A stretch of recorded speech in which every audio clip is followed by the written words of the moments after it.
sallu ala Muhammad, sallu ala Muhammad. Apabila hati hilang cahaya iman, langkahnya hidup hitam tanpa penerangan. Apabila jiwa jauh dari Al-Quran, langkahnya hidup bagai tanpa pedoman. Apabila mulut jauh dari asmanya, langkahnya hidup bagai hilang berkahnya. Apabila dunia telah merantai sang jiwa, siap-siap akhirat meninggalkannya. Di bayang-bayang fata morgana, berharap hidup husnul khatimah. Di bayang-bayang fata morgana, dirimu mohon selamatkan hamba. Sallu ala Muhammad, sallu ala Muhammad, sallu ala Muhammad.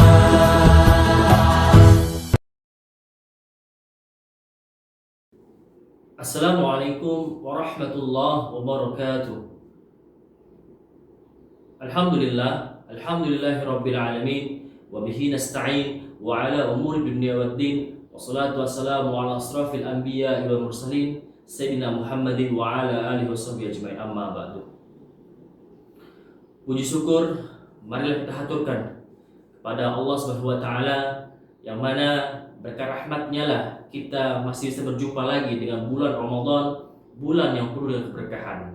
Salawat dan salam marilah kita haturkan kepada Nabi besar kita Muhammad sallallahu alaihi wasallam, yang mana telah membawa kita dari zaman jahiliyah sampai saat ini kita merasakan manisnya Islam.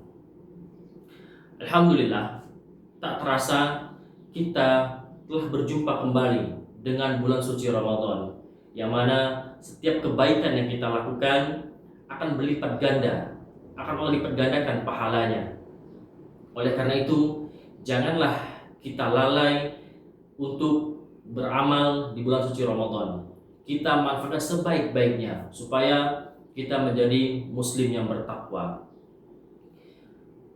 Baiklah, izinkanlah saya menyampaikan tausiah yang mana berjudul tentang jangan berputus asa dari rahmat Allah Subhanahu wa taala. Alhamdulillah,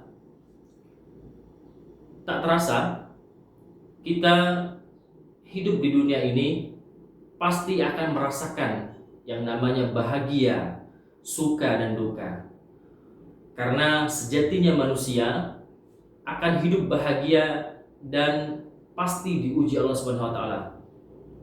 Oleh karenanya, ketika diuji, bagaimana kita selaku hamba menyikapi hal tersebut?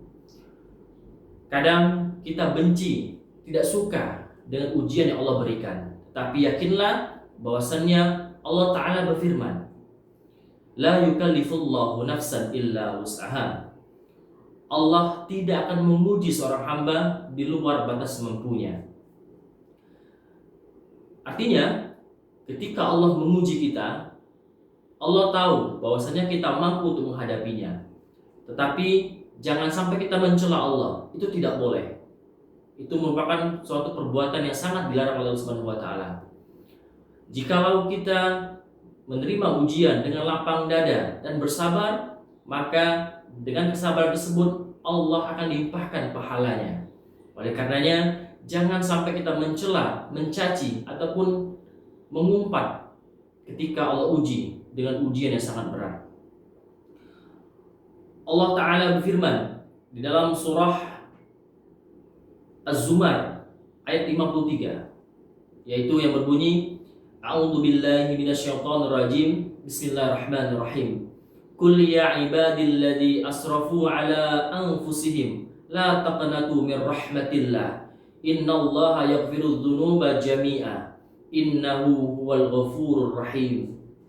Yang artinya, katakanlah wahai Muhammad, wahai hamba-hambaku yang melampaui batas dengan menzolimi dirinya, janganlah berputus asa dari rahmat Allah. Sungguhnya Allah mengampuni dosa semuanya. Sesungguhnya Dialah yang Maha Pengampun lagi Maha Penyayang.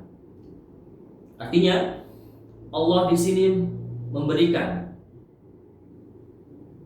yakni jangan sampai kita berputus asa apapun itu. Artinya, Jikalau kita diuji oleh Allah Subhanahu wa taala, yang kita lakukan adalah bersabar dan memperbanyak doa kita. Jangan sampai kita mencaci, menghardik diri kita sendiri.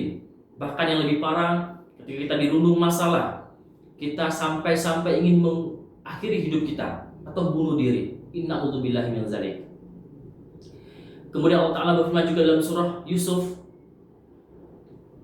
yang berbunyi, A'udzubillahi minasyaitonirrajim, bismillahirrahmanirrahim. Wala tai'asu min rauhillah, innahu la yai'asu min rauhillahi illal qaumal kafirin. Artinya, dan janganlah kamu berputus asa dari rahmat Allah. Sesungguhnya tiada berputus asa dari rahmat Allah melainkan kaum kafir. Na'udzubillah. Islam sangat melarang kita untuk berputus asa. Ayat tentang harapan dan ampunan menegaskan larangan berputus asa dan rahmat Allah meskipun telah berbuat dosa besar. Melampaui batas, Allah menjamin pengampunan atas semua dosa bagi hamba yang mau bertobat, karena dialah yang maha pengampun lagi maha penyayang. Artinya, kalau kita datang dengan Allah dengan sejuta dosa, maka ampunan Allah seluas langit dan bumi. Artinya, jangan takut untuk bertobat, apalagi menunda tobat, karena mati tidak menunggu tobat kita. Jikalau kita tidak sempat bertobat, na'udzubillah, kita akan kekal di dalam neraka Allah Subhanahu wa taala, khalidina fiha. Artinya harus bertobat kepada Allah Subhanahu wa taala. Kemudian seringkali kita hidup di dunia ini mendapati musibah, bencana, ataupun ujian. Ketahuilah bahwasannya ujian, masalah itu datangnya dari dosa atau dari maksiat kita. Ketika Allah uji kita dengan kesusahan, harta, kemiskinan, kemudian ujian-ujian yang lainnya, maka ketahuilah itu merupakan maksiat kita, dosa kita dari Allah Subhanahu wa taala. Kemudian jikalau kita mendapat kebahagiaan, nikmat, yakinlah itu berasal dari pahala dan amal-amal kita. Artinya jangan sampai kita menzolimi diri kita dengan memperbanyak berbuat maksiat. Jauhilah maksiat. Na'udzubillahi min dzalik. Kemudian Allah Ta'ala berfirman kembali dalam surah Al-Baqarah, dan janganlah kamu jatuhkan dirimu ke dalam kebinasaan dengan tanganmu sendiri. Sering kita temui ada orang ketika dirundung masalah, dihadapi dengan masalah, dia tidak siap untuk menyelesaikannya, bahkan mengambil jalan pintas dengan cara untuk berbunuh diri atau bunuh diri. Banyak sekali, seperti gantung diri ataupun meminum racun. Na'udzubillah. Ini perbuatan yang dilarang oleh Allah Subhanahu wa taala. Tubuh kita, jasad kita ini milik Allah. Tidak boleh kita hancurkan, tidak boleh kita rusak. Ini pinjaman dari Allah Subhanahu wa taala. Tubuh kita dan seluruh anggota tubuh kita ini pinjaman dari Allah Subhanahu wa taala. Yang mana ketika sudah habis masa peminjamannya, akan kita kembalikan kembali kepada Allah Subhanahu wa taala. Itulah kenapa Islam melarang mentato diri kita, menindik kuping kita, itu tidak boleh. Dilarang oleh Allah Subhanahu wa taala.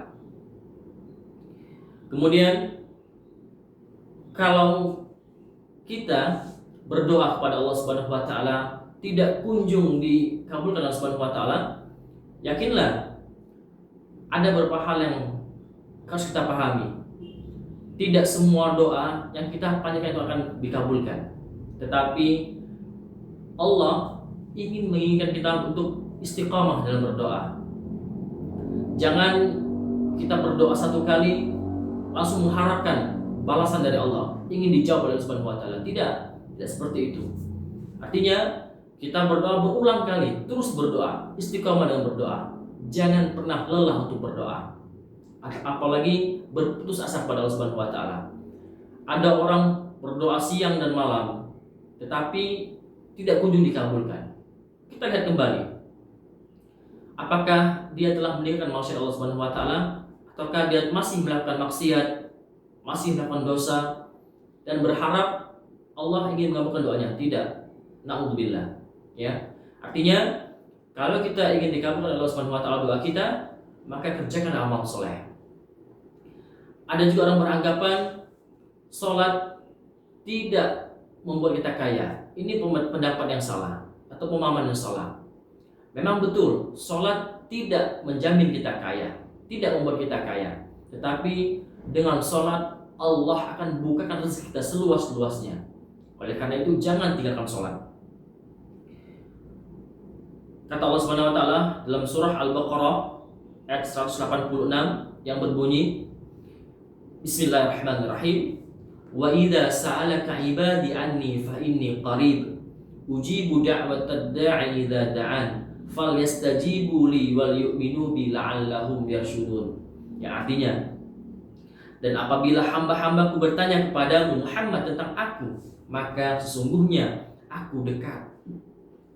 Aku kabulkan permohonan orang-orang yang berdoa. Apabila dia berdoa kepadaku, hendaklah mereka itu memenuhi perintahku dan berimanlah kepadaku agar mereka memperoleh kebenaran.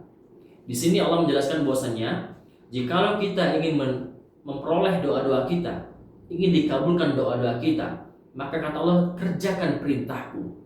Apa saja? Bersedekah, sholat, berpuasa. Ini perintah Allah Subhanahu wa taala. Supaya doa-doa kita diijabah oleh Allah Subhanahu wa taala. Kemudian jangan kita berputus asa dengan doa kita. Karena mungkin Allah menunda doa kita karena kita belum siap atau belum mampu untuk mengemban doa tersebut. Oleh karenanya bersabar saja. Barangkali akan Allah berikan yang lebih baik dari apa yang kita minta. Sahabat ACR rahimakumullah, semoga kita di bulan puasa ini menjadi pribadi yang optimis, tidak pesimis, apalagi berputus asa. Karena putus asa merupakan perbuatan tercela yang sangat Allah larang. Kita selaku umat muslim harus bersemangat, optimis, dan harus menjaga amal perbuatan kita supaya Allah mengabulkan doa-doa kita. Mungkin itu saja yang dapat saya sampaikan pada kesempatan kali ini. Mohon maaf apabila ada kesalahan, kepada Allah saya mohon ampun. Wabillahi taufiq wal hidayah. Wassalamualaikum warahmatullahi wabarakatuh. Sallallahu ala Muhammad.